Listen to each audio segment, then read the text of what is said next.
So my name's Becky Wilkinson and I'm a consultant in public health here at Southampton City Council.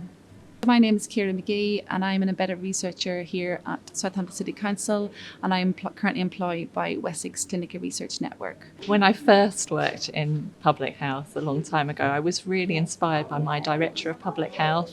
The way that he cared so passionately about improving people's health in the city and reducing inequalities. It just really rubbed off on me, and it just made me think that public health is probably, the most important job in the world. My role is particularly on the health improvement domain. So my portfolio includes all things to do with the environment and place, creating healthy environments. It also includes physical activity and food environment, workplace well-being.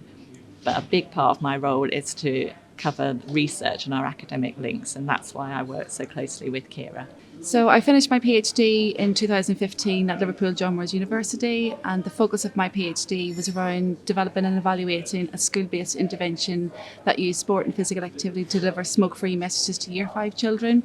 After my PhD, I worked as a research assistant within the public health team at the university, and then there was an opportunity at Wessex CRN to undertake a scoping study to map the public health research landscape across local authorities and academia in the Wessex region.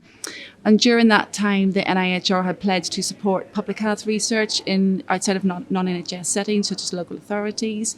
And this led to this unique opportunity to work as an embedded researcher within the public health team here at the council.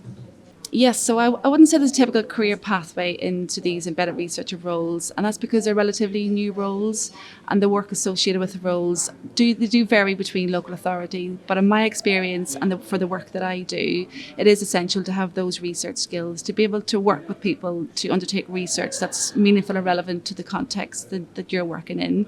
So these research skills would be typically developed through undergraduate and postgraduate study, but there are huge opportunities out there for people within these roles or who are interested in these roles to help sort of develop and refresh and enhance those research skills.